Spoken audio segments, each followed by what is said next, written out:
Hello everyone, welcome again to Manas mathematician. Class 11th की exercise 1.5 चल रही थी। फोर्थ क्वेश्चन तक हम लास्ट वीडियो में कर चुके थे। So here we start with question number 5, जिसमें आपको क्या करना है, draw appropriate Venn diagrams for each of the following. अब आपने वेन डायग्राम ड्रॉ करने हैं A union B complement, A union B dash का वेन डायग्राम ड्रॉ करना है। अब वेन डायग्राम के लिए हम क्या करते थे, सबसे पहले हम एक रेक्टेंगल बनाते हैं, एक रेक्टेंगल ड्रॉ करेंगे लाइक जैसे मैंने ये किया हुआ है। ठीक है जी।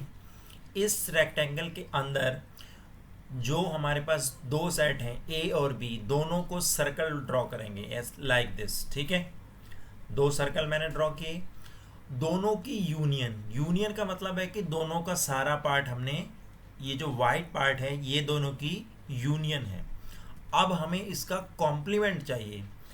कॉम्प्लीमेंट मीन्स इन दोनों को छोड़कर बाकी का जो पार्ट है दैट इज कॉल्ड कॉम्प्लीमेंट, यानी कि आप उसको यू में से माइनस कर सकते हैं, यूनिवर्सल में से। तो जब आप यूनिवर्सल में से इसको माइनस करेंगे तो ये जो येलो एरिया है, येलो शेडेड एरिया, यानी कि ए और बी का यूनिवर्सल, ये दोनों सर्कुलर एरिया निकल गया। जो ये येलो एरिया बचा that is called, yellow shaded portion is called A union B dash. ठीक है जी। रेक्टेंगल ड्रॉ करना है, रेक्टेंगल को यूनियन लिख देना है। यूनियन के अंदर दो सर्कल ड्रॉ करने हैं ए और बी।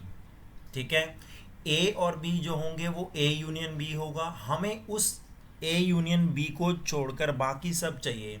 ए यूनियन बी डैश इसका होता था यूनिवर्सल में से ए यूनियन बी को माइनस कर दिया, ये यूनिवर्सल है, इसमें से ये निकाल दिया, तो जो ये येलो शेडेड पोर्शन है रेक्टेंगल का that is called A union B dash.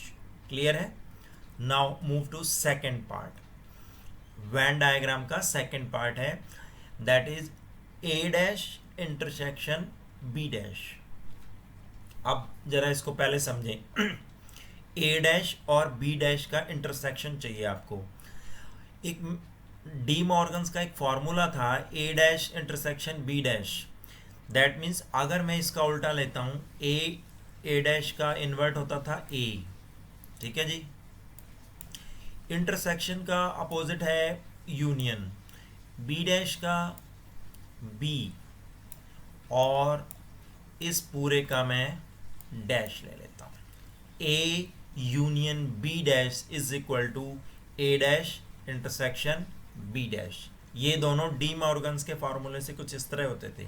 यानी अल्टीमेटली करना हमने वही है जो हमने फर्स्ट पार्ट में किया है, ए यूनियन बी और उसका डैश फाइंड आउट करना। सिंपल, जो लास्ट था वो एज इट इज रहेगा। करें। We know that A dash intersection B dash is equal to A union B dash by De Morgan's law। ठीक है, डी मॉर्गन्स के लॉ में आपने इनका इन्वर्ट ले लेना। डैश को ए में बदल दिया, इंटरसेक्शन को यूनियन में बदल दिया, डैश को फिर बी में बदल दिया और पूरे के ऊपर डैश लगा दिया। Simple, A union B find out करके उसका डैश निकाल देंगे, यानी कि वही दो सर्कल बनाएंगे इसके अंदर। ए और बी आ गए, इनका ये यूनियन आ गया, दोनों का टोटल मिलाकर एरिया। इसको छोड़कर बाकी का सारा एरिया, इस वाइट एरिया को छोड़कर, ये येलो है तो yellow shaded portion is our required area. Clear. Now move to next, that is draw the appropriate Venn diagram for each of the following. Third part में है ए इंटरसेक्शन बी और dash. आपने A और B का intersection लेना है, पहले दोनों में कॉमन, ए और बी का कॉमन लेना है। यानी अगर मैं इसको ड्रॉ करता हूं, ये ऐसे मैंने ए ड्रॉ किया, फिर मैंने बी ड्रॉ किया। ठीक है जी। अब इन दोनों का इंटरसेक्शन यानी कि ये एरिया हो गया। इस एरिया को छोड़कर बाकी सारा एरिया मुझे चाहिए। इस कॉमन एरिया को मैंने निकाल दिया, उसके बाद जितना भी बचा that is called required area.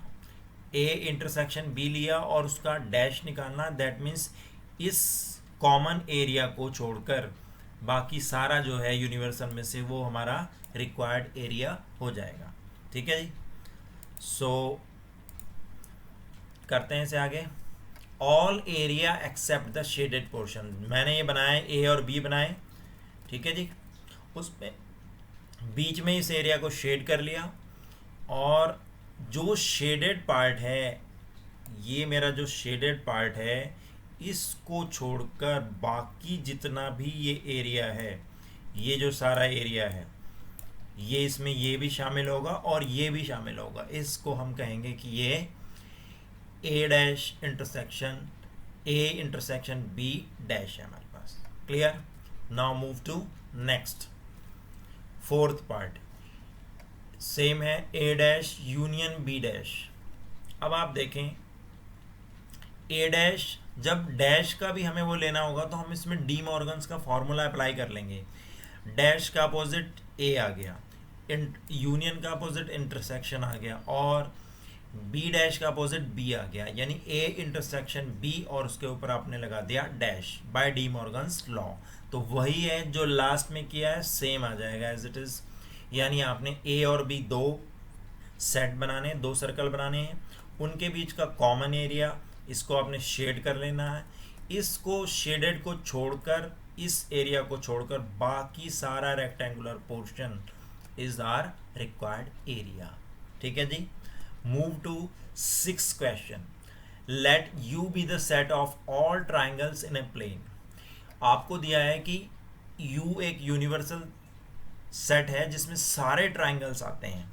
If A is a set of all triangle with at least one angle different from 60 degree, what is A dash? अब A क्या है? A एक ऐसा ट्राइंगल है, सारे ट्राइंगल का सेट है जिसमें कम से कम एक एंगल 60 डिग्री से डिफरेंट है। ये लैंग्वेज थोड़ी सी टफ है, इसको समझेंगे आप। इसका मीनिंग है कि कोई भी एंगल उसमें 60 डिग्री से डिफरेंट है, दैट मीन्स 60 नहीं है, उसको छोड़ के बाकी सारे हैं। लाइक 59 भी हो सकता है, 61 भी हो सकता है, ठीक है जी, 62। मतलब तीनों में से कम एक एंगल 60 डिग्री से डिफरेंट है, वो ये कहना चाहता है। ठीक है जी। तो आप इसको समझेंगे बड़े प्यार से, बिल्कुल सिंपल है। U is equal to set of all triangles in a plane, और जो A है set of all triangle with at least one angle different from 60 degree. मतलब जो A है ऐसे ट्राइंगल्स का सेट है जिसमें कम से कम एक एंगल 60 डिग्री नहीं होगा। यू कैन से 59 होगा, 58 होगा, 61 होगा, 62 होगा, 60 डिग्री नहीं है कम से कम एक एंगल्स। अब मुझे A डैश बताएं आप। वो कहता है कि eight least one angle different from 60 degree. A dash हो गया U माइनस A, U में आपके सारे थे सेट ऑफ ऑल ट्राइंगल्स। अब A डैश जो आएगा आपका set of all triangles with no angle different from 60 degree. इसका आपने अपोजिट लिखना है। ऑल इसमें था at least one angle different from 60 degree, आप लिखेंगे no angle different from 60 degree. मतलब कोई भी एंगल 60 डिग्री से डिफरेंट नहीं है, दैट मीन्स सारे एंगल 60 डिग्री के हैं। That means set of equilateral triangles. जिस ट्राइंगल में सारे एंगल 60 डिग्री के होंगे, ये भी 60, ये भी 60 और ये भी 60, तो वो होगा इक्विलेटरल ट्राइंगल। ठीक है, बस यही हमें फाइंड आउट करना था। तो लैंग्वेज थोड़ी सी ट्विस्टिंग है। At least one angle different from 60 degree, opposite आ जाएगा no angle different from 60 degree, और कोई भी 60 डिग्री से डिफरेंट नहीं है, दैट मीन्स सारे 60 डिग्री हैं, दैट मीन्स वो इक्विलेटरल ट्राइंगल है। क्लियर है जी। Now move to last 7th question. Fill in the blanks to make each of the following true और फॉल्स। अब ये आप मुझे बताएंगे A यूनियन A डैश, अगर A और A डैश को मिला दिया जाए तो क्या बनता है। देखें, सपोज मेरे पास ये यूनिवर्सल है, ठीक है, इसमें ये ए है मेरे पास, ठीक है जी, ये यूनिवर्सल सेट है, उसके अंदर सेट ए है मेरे पास। अगर मैं ए जो अगर ए को अगर मैंने छोड़ दिया, अब आप मुझे बताएं ए डैश क्या होगा। ए डैश होता था यू माइनस ए, यूनिवर्सल में से अगर मैं इस ए को माइनस कर देता हूं तो ए डैश था। दैट मीन्स ये जो बाहर वाला पोर्शन हो गया, ये जो ए को छोड़कर बाकी सर्कल के अंदर का जो पोर्शन है ये ए डैश है, ये मेरा ए हो गया और ये ए डैश हो गया। यानी ए और ए डैश को अगर हम दोनों को मिला दें तो क्या बनेगा, it will become universal. Clear है, ए और ए डैश को मिलाने पर बनेगा universal. So you will right here you, ठीक है जी। सेकेंड पार्ट में चलें, फाई डैश इंटरसेक्शन ए। अब आप मुझे बताएं, फाई मीन्स होता है जीरो, नल वॉइड, जिसके पास कुछ नहीं है, और फाई डैश का मतलब होगा जिसके पास सब कुछ है। दैट मीन्स फाई डैश का मतलब हो जाएगा यूनिवर्सल। अब यूनिवर्सल में से और यूनिवर्सल और ए में से जब आप कॉमन लेंगे तो क्या बचेगा, लुक एट दिस, ये यूनिवर्सल है, इसमें और ए में कॉमन लेंगे तो आंसर आ जाएगा ए। यूनिवर्सल और ए में जब आप कॉमन लेंगे दैट विल बी ए, ठीक है। नाउ थर्ड पार्ट है ए इंटरसेक्शन ए डैश। किसी भी एलिमेंट और उसके कॉम्प्लीमेंट में कभी भी कुछ भी कॉमन नहीं होता। ए और ए डैश में कुछ भी कॉमन नहीं होगा क्योंकि वो होते ही एक दूसरे के अपोजिट हैं। So you will write phi. जब कुछ कॉमन नहीं है तो लिखेंगे phi. Now fourth part, U dash, universal का डैश, यूनिवर्सल का अपोजिट होता है फाई। यूनिवर्सल में सब कुछ होता है और फाई में कुछ भी नहीं होता, यानी फाई और ए में आप कॉमन लेंगे। फाई और ए में किसी भी सेट के साथ फाई और उसमें कॉमन लोगे दैट विल बी फाई, तो वो होगा फाई, क्योंकि फाई तो कुछ भी नहीं है, कुछ भी नहीं और ए में कॉमन लोगे तो वो कुछ भी नहीं ही आएगा, नल ही आएगा, ठीक है जी। नाउ इसको सॉल्यूशन की फॉर्म में देखते हैं। फर्स्ट है A union A dash is equal to U. A और ए डैश सेट और उसके अपोजिट को मिलाओगे टोटल बन जाएगा। नाउ सेकंड है phi dash intersection A dash. Phi dash means universal, universal और ए में कॉमन लोगे तो ए आ जाएगा। ए और ए डैश कभी भी सेट और उसके अपोजिट में कुछ भी कॉमन नहीं होगा, so you will write phi. U dash का मतलब फाई, फाई और ए में कॉमन लोगे that will be phi. Clear है।